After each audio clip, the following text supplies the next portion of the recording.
Morning, morning, morning. Yes, we're back with another episode, another rider. Today we have the lovely Nina in the house, and she is a photographer. Hello. Nice to have you here today, Nina. Thank you. Tell us, first of all, what kind of person were you when you were at school, and when did you realise you want to be a photographer? Well, definitely not although I say that, probably I did always know in my heart of hearts that I wanted to be a photographer. I was always the person that would never leave the house without a camera. All my friends always relied on me to be the one to document every outing, every excursion, every party. I guess it's just never something I really ever considered as a serious business option. Okay, all right. It sounds like you had an interesting, nice group of friends and upbringing. Yeah. So what age, was there an age where you, all right, put it this way, the courses you studied, were they all in photography? None of them at all. I did the very traditional business management route. Okay.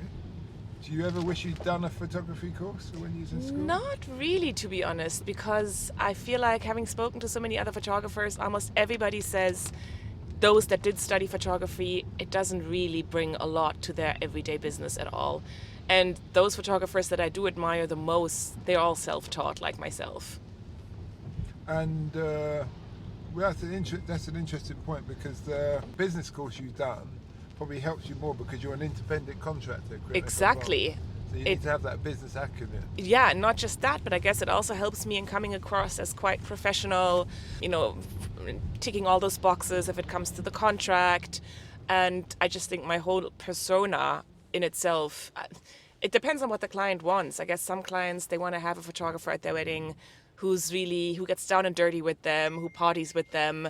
I guess my whole approach is I am a supplier, I am being paid for doing my job there, so I try to remain professional, friendly and fun, but professional. And I think that my business background does help, initially at least, for sure, to gain the trust of clients, because I just come across as a serious person, I suppose. When you say to gain the confidence of clients, how so? Just in terms of they know I'm not going to be flaky, I'm reliable, I'm going to be on time, I'm going to stick to the deadlines. They can just trust me that I'll listen to them, I'll respect any specific wishes or choices that they have or make, be that not publishing any pictures, or be that keeping my distance from certain family members, etc. Don't get the mother-in-law in. Sorry, what? Don't take the photos of the mother-in-law. I don't want her in. No, but there are some that, for example, say don't take mom and dad in a picture together because they hate each other, or stuff like that does happen. Okay. Really? Yeah. That's when bad. Parents are divorced or separated. Yeah, that must have been a real bad breakup. To be honest, I would say 90% of the weddings that I have photographed, at least one of the sets of parents tends to be divorced. It's really sad, actually. No, but it's different, because I've broken up from my partner's children's mums, but I even arrange a time that we do a family photos together for their children, because it's about the children, it's not about us. That I certainly would never be, don't get me in a photo with her mum. Yeah, it's not so much the parents that say that, it's the children. I think they just want to avoid drama. It might actually, in reality, not even be that bad if it did happen. Okay. But I think they just want to make sure, let's just avoid anything that could potentially lead to any shape of drama. Have you ever had a crazy wedding where it's just like gone berserk? Because, like, a fight kicked off, or some No, I come haven't. out? Thank goodness I haven't, no. I mean, I've had a bit of drama here and there, I suppose. Nothing really worth telling. I think it's the most dramatic I've probably experienced if it was rain. Like, I think one wedding in particular was in Tuscany, and everybody from the wedding had traveled in from the States, and it was raining like it's raining now. The whole it's raining heavy day, now for the audience. And there was no plan B. The ceremony was going to be outdoors, the meal was going to be outdoors. So there's no marquee, no indoor space. So we literally were all hovering in their tiny little... So the Americans must have been really angry then. Well, you would think that. They were such good sports. They just laughed it all away, and they said, how could we... Irish Americans? No, they were actually, the woman was Korean American, and I think the husband, I feel, was Italian American. Okay, all right. But they were lovely. Some cultures can just like, crack on. And things No, like that. they were such good sports about it. And it all turned out beautiful in the end. Actually, the pictures, I feel, looked all the better for it, because you didn't get your typical cliched Tuscany photos, you actually got pictures that made it so much more unique. You still got the rolling hills, but you got the moody sky and it just made it all look all the more special. Where is Tuscany? It's in Italy. Don't ask me where geographically. I know you fly into Florence. It's where you get all those beautiful cypress trees and those rolling hills, and it's not by the seaside. What have you learned about the photography business? You've been in there for 5 years, yeah? Yeah, exactly. That you wish you knew when you had started? Good question. I mean, I guess the first thing would be that, it's not always about perfection in the pictures. I think earlier on in my career, I would go through all the pictures I took at any event or wedding, and anything that was not perfect from a technical point of view, I just straight away kick it out. And what I realized in the meantime is that actually the emotion in a picture speaks so much more than the technical perfection. Now, this could mean that, I will submit a blurry photo, for example, if I like the movement in there, or if I like the way that he is looking at her. Or it might mean that I submit a photo where, say, the feet of the groom are cut off because of, I don't know, the laugh, the way he's laughing, or if you see what I'm saying. So it's not always necessarily about it all looking perfect, but it's so much more about the feeling and the emotion that a picture can portray. That being said, do you find that as a photographer, you're very technically minded, and then you've got to kind of put yourself in the boots of the layman, the bride and the groom? See, I don't think I'm very technically minded, and that is probably partially due to the fact that I am self-taught. We spoke about that earlier. I've never kind of approached photography from a technical background because I never had that teaching. When I was younger, I just had a point and shoot, and I would just take a picture of whatever I thought looked nice. And I think that has carried on into my whole business and career. What's the name of your company, and where can people find you? It's just my name, so that's Nina Wernicke, which is a German name. It's Wernicke. And it's probably best to find me on Instagram, which is just my name, at Nina Wernicke. So to spell that whole thing, please? NinaWernicke. Okay. What would be your advice to your 16-year-old self? Do what you love. Don't bother with all the business management studies. Don't bother with working for ExxonMobil. You're not going to like it. You're never going to make the big money out of it. Do what you really love and take the risk. Okay, that's good. That's good.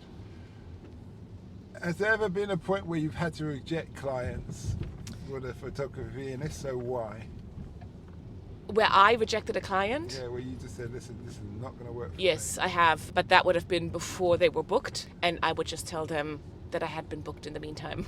Well, what would be the reasons? I mean, so I think the most common thing where I start getting red flags straight away is with sort of influencer brides that want to take extreme control over everything, that send me a very detailed... Influencer brides? Influencers, yeah, brides that think they are influencers on Instagram, and as such have a very, very strong opinion of exactly what they want the pictures to look like and how. And although I obviously always encourage my clients to have a mood board, to share their aesthetic with me. A mood board? What's a mood board? Like a Pinterest, No, I don't. You don't know what Pinterest is? No. It's something like Instagram, but like a lot more elaborated than that. It's just where you pin pictures that you gather from all over the internet as a mood board, basically. And what's the purpose of it?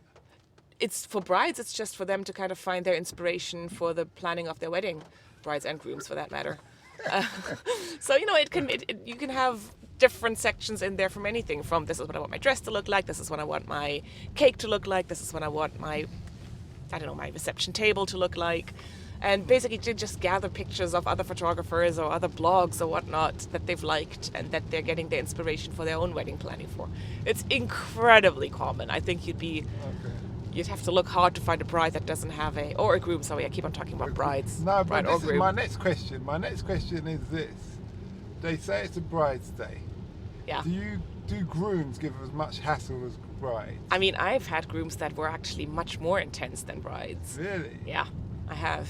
In a different way. Much, for them it's then not so much about, we want the flowers to be like this, and I'm not happy with the way the dress is falling here and there. But more in terms like of... a gay wedding? I have done a gay wedding as well, I yes. mean, But is those grooms, I don't know how you call it in a gay wedding, are they gay? Do you see what I mean? That they're worried about the flowers? no, they no, not so much. It's actually been with heterosexual couples where my experience with the few grooms that I've had that have been more hands-on, they've always been getting married to a woman. Yeah. And yeah, they were just quite Okay. Yeah. That's interesting. into it all. But the typical groom, he's not interested in all the. I mean, I wouldn't go as far as to say not interested, but I would say that in the majority of my weddings, definitely the groom has the laid-back role, and the bride will be the one who will have planned and thought through everything, and the groom just kind of goes with it. Okay. Now, why I was asking is because I remember going shopping a while ago, Yeah. and I looked around and I saw this guy standing. And Yeah. And you see, even though you're in the men's sections, you see women, a lot of women, and they're with men. And the men have lost the will to live. They're just like, God, I need Oh, to be and I'm somewhere sure else. that happens And a lot in the they're planning. short kind of, and someone, I heard on a podcast, I'm deviating slightly here, that they used to have seats outside their changing rooms. Right. But they worked out, the retail industry worked out, if you take away those seats, the men in turn will just say, buy it. Buy everything. Oh, really? Let's just get out of it. Just buy it. That is so funny. And I can understand. I can too. I actually can. I can. understand. But I'm thinking that's wrong. And the comedian was saying, I don't care, I just sit on the clothing display, I push the clothes aside and sit there. No, you're not having this. Nope. And the woman tells me, I can't sit down. I can, so I know what you've done. And I don't care, I'm sitting here. That is hilarious. Bring back those God, seats. those marketeers, honestly, They're they think about terrible. everything. So I remember one time, this is years ago before I left the country, there were seats everywhere. Really? Yeah. No, but I remember that too, yeah. Yeah, but now they've all gone. They've removed them, yeah. Yeah, because they're trying to maximise the thing. That is so I funny. just refuse to go shopping with women. I mean, I was just going to say, I genuinely don't, I was going to say I genuinely don't remember the last time I went physically shopping. It's a lie. I was in New York last week, and that is the first time You sound like the missus. But that is the first time I went physically shopping for. You was on Amazon last night. No, but that is the first That time. doesn't count. But before that, I probably hadn't been shopping since, I kid you not, maybe 2014, 2015. Mm-hmm. I just don't do it. I just do online. I just, I can't, nothing worse I could imagine than walking through these crowded shops and waiting in line for the changing rooms. No way. Why weddings? Why not safaris and other Oh, things? well, there you go. Obviously, when I initially decided to become a photographer, which actually happened when I came back from maternity leave with my first one, and I was made redundant from one day to the other, completely unexpectedly, and I knew straight away, okay, this is the sign. Now I'm just going to start doing my photography. Of course, in a dream world, I would have just loved to work for National Geographic, do something like that. That would have been the dream. But obviously at that point in time, I had a newborn, and I was just thinking, we had a mortgage to pay. Where is the actual money? Where can I, the National Geographic, maybe at a later stage, but right now I need to earn money. Where can I get money quick? And that was just for weddings. I never thought I was going to actually find enjoyment in this. But then I was proven wrong very fast, because actually what I love about weddings, what I've learned to love, is the mix of fashion, documentary, of portraiture, and also just the kind of emotional feeling that you get with it. It's always about love. It's most of the times a happy experience, a happy event. And you're giving the client something that they will hopefully cherish and value for generations to come. Unless they get divorced. Unless they get divorced, yeah. of course, which will probably also happen to quite a few of them. Have you ever heard that someone said, listen, we're getting divorced next week, can we get a discount? You know, No, that has not happened yet. But, you never know. Okay, I hear you. Sorry, what's the camera you use and what's the most preferred lens? So I shoot on Canon. I'm a Canon babe, and my camera is the R5, the mirrorless. I would never go back to mirrorless, so you shoot without the mirror, so it's kind of the upgrade from DSLRs. Okay. And the lens, my go-to lens, I have two. It's the 35mm and the 50mm. Those are my two lenses that I have, one on each camera throughout the whole wedding. And those are I think 80% of my weddings are shot on those two. So there's no wide lenses? I have a 28. That's the widest I go, which I use for the dance floor, and sometimes for bridal portraits if the room is very small. And so what you're saying, what I'm getting from you, so I used to have a Canon, was it D40? Okay, yeah. And that's when I was working on the ships, and I decided to go on a safari. Okay, yeah. And yeah, that's a whole other story. My friend got some very good shots with it because I bought a lens that could go for 1,000. Oh yeah, like a zoom lens, basically. Yeah, zoom lens thing. So you can zoom in on the tiger, or the lion, not tiger, in Africa. Yeah. Yeah. And we was at the beach, and he was zooming in on the locals. Oh, there's gosh. this Swahili girl. Yeah. Swahili's a tribe in Kenya on the coast, was in Tanzania as well. Yes. And she had African wrap thing around her head, but it's blowing in the wind. Yeah. The sea was going out. Oh, she's just standing there, and he just captured it. Wow. Wow, that's really. That's what I really appreciated the camera, but I didn't know how to work. But you need to. You need to. I guess if you're doing it professionally, you do need to be aware that people. Yeah, but what I'm getting at, some babbling again, is those lens sizes sound like you stand back and you get zoom in and capture a quick No, so shot. I don't zoom at all. They're prime lenses, meaning there is no zoom. So I only have a 35 and I only have a 50mm. Those are the only lens lengths that I get, if you see what I'm saying. And it means obviously that I have to move around a lot more. Yeah. So I can't stand comfortably in the corner and zoom in and out. I need to move around to get the diversity of the different focal lengths. Have you ever tried to zoom in and zooming out? Is that easier? Or I mean, it's easier, of course. Personally, I'm a lover of prime lenses just because the quality is so much better. As you get up and you can catch that person. The quality of the capture photos the person in the moment. And also speed, you know, the sports mode? Yes. What mode do you put? Do you split? I'm manual. I do everything on manual. Really? Yeah. So how do you capture? I mean, sometimes I do wonder why the hell do I do manual, especially in moments when the light changes so quickly and stuff. But I guess for me it's so intuitive now. Like I honestly know my camera inside out, and my finger is constantly just turning around, switching around, moving around. It just goes really, really fast. Well, we've come to the end of the journey. Great interview. Go find Thank you so much. Yeah, this was very unexpected. Remind people, where can we find you? You can find me on Instagram at Nina Wernicke. Nina Wernicke.